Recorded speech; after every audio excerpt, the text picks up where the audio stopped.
Trazer aqui para a conversa um convidado agora para analisarmos justamente essa resposta, esse documento enviado pela defesa do ex-presidente Jair Bolsonaro. É o advogado criminalista Eurobento Maciel Filho, que já está ao vivo com a gente aqui. Doutor, obrigado pela presença e bem-vindo. Boa noite. Boa noite, Vitor. Tudo bem? Tudo bem. Muito prazer estar aqui com vocês. Prazer é nosso. Doutor Euro, eu queria que o senhor analisasse essa resposta da defesa do ex-presidente Jair Bolsonaro.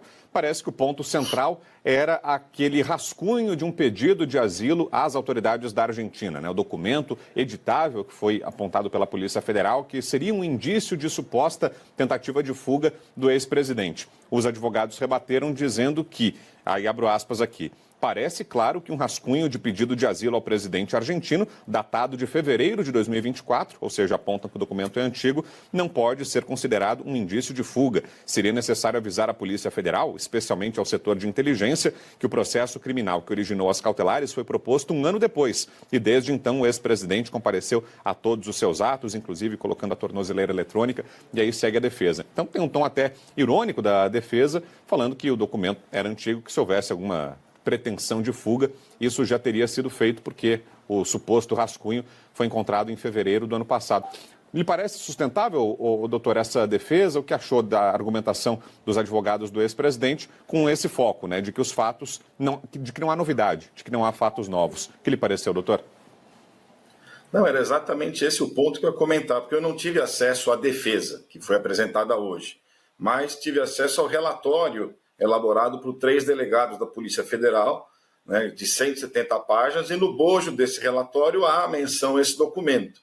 Aí comecei a ler o relatório e quando me deparei nesse tópico, realmente o documento é de fevereiro do ano passado, de 2024. A própria Polícia Federal afirma no curso, ao tratar essa questão, que a última edição desse documento se deu em fevereiro do ano passado. Ora, mas é mais de um ano antes, praticamente, do início dessas cautelares, de tornozeleira eletrônica. Então, que pretensão de fuga é essa? Realmente, o que foi dito pela defesa no documento, pelo que você leu agora, Vitor, é exatamente esse o ponto. Não parece ter nexo de causalidade entre o documento de um ano atrás com o que vivemos hoje. Muita coisa mudou e muito tempo se passou também. Doutor, e há uma outra crítica muito contundente dos advogados nessa peça, e aí sei que o senhor não teve acesso, mas quero ouvi-lo sobre o trabalho da Polícia Federal. Há uma crítica dos advogados ao fato de mensagens de cunho privado, segundo a defesa, terem sido expostas. Reclamam dessa violação de sigilo, dessa exposição excessiva que houve. Dizem que o conteúdo ali não guarda relação propriamente com a investigação, que conversas privadas foram expostas, e foi de fato o que a gente viu aí nos últimos dias, né? Vários diálogos, inclusive alguns mais acalorados, com palavrão, inclusive, trocas de ofensas, mas conversas de aliados, os diálogos de pai e filho do Jair Bolsonaro com Eduardo Bolsonaro, fofocas, talvez, dá para dizer assim, que foram colocadas ali no âmbito da investigação do relatório, e os advogados do ex-presidente, no documento apresentado agora à noite, fazem justamente essa crítica ao que seria uma exposição indevida de dados pela Polícia Federal. Como é que o senhor analisa esse ponto? De fato, pode ter havido excessos no relatório inicial?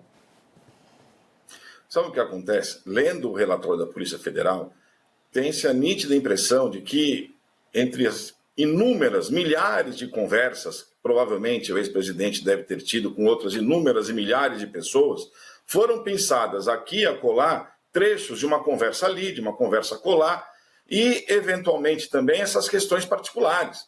Realmente, há ali uma conversação clara entre pai e filho, um dando bronca no outro e vice-versa, mas o que isso tem de relevante para as investigações, para as apurações? Aí tentam colocar isso num contexto, numa conjectura de complô, de possíveis práticas criminosas. A meu ver, é um grande exagero. Desde o início eu venho falando isso. Está se confundindo questões geopolíticas, comerciais e também de relacionamento do país, do Brasil com outros países, com questões criminais. Nós temos que ter um pouco mais de calma na análise disso tudo.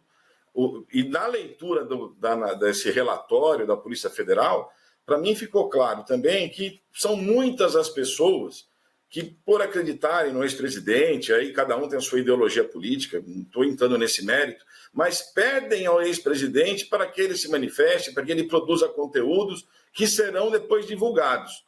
Isso é algo natural até da posição que ele tem, né, como ex-presidente da República e que, de certa forma, representa uma antinomia ao que nós temos hoje. Então, tem um pouco de exagero nisso tudo mesmo. Ô, doutor, e uma outra queixa que é feita pelos advogados de Bolsonaro é de suposto lawfare. Eles acusam de lawfare a Polícia Federal por causa desse relatório. E aí, estava até tentando resgatar aqui o trecho exato em que falam sobre isso. Vou pedir licença e abrir aspas aqui mais uma vez. O relatório da Polícia Federal causa espanto. Encaixa-se como uma peça política com o objetivo de desmoralizar um ex-presidente da República que, quer queiram as autoridades policiais ou não, ainda é um líder político, expondo sua vida privada e a investigação. É parte do que os advogados dizem e aí acusam a Polícia Federal de lawfare, que seria uma prática judicial de perseguição, né? E aí queria justamente que o senhor nos ajudasse a entender isso, doutor Euro. O que é esse lawfare a que fazem referência os advogados de Bolsonaro e se vê a possibilidade de que isso seja entendido, que isso tenha acontecido nesse caso? Então, essa questão do lawfare é algo que, no nosso direito, ainda não é algo tão desenvolvido, assim, vamos dizer assim, tão estudado, né? Se eu não me engano, até o próprio ministro Cristiano Zanin tem um livro publicado a respeito, né? Mas, no caso aqui, seria realmente o lawfare seria um jogo sujo, um jogo baixo, né? Uma perseguição desmedida. Se nós voltarmos um pouco no tempo, né, a época em que o alvo da vez era o atual presidente Lula, foi feito coisa semelhante também. Ele foi exposto, ele foi perseguido, foram feitas diversas imputações, diversas acusações que levaram o ex-presidente Lula à cadeia, e depois tudo isso cedeu diante das inúmeras nulidades que contaminavam o processo, à época, nas mãos do ex-juiz Moro, né?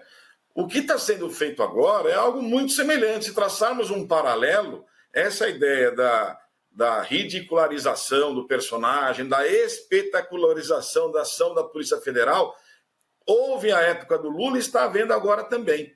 Só que com uma diferença gritante. Tudo que foi feito enquanto o alvo era o atual presidente Lula, correu na primeira instância, porque à época o Supremo tinha um entendimento específico com relação ao foro privilegiado. E o que houve agora? O Supremo modificou o seu entendimento e, do dia para a noite, começou vamos dizer assim, a instaurar ações penais, inquéritos policiais, tendo como alvo o ex-presidente Jair Bolsonaro. Então, há aqui sim uma mudança, houve uma mudança gritante no entendimento do Supremo, parece que dirigindo-se a um alvo específico. O que aconteceu na época do Lula também, quando o Supremo mudou o entendimento sobre a prisão de segunda instância para, a época, conseguir, então, prender o ex-presidente Lula, que ele ficou preso por 2 anos e pouco, com um novo entendimento que o Supremo não tinha até então.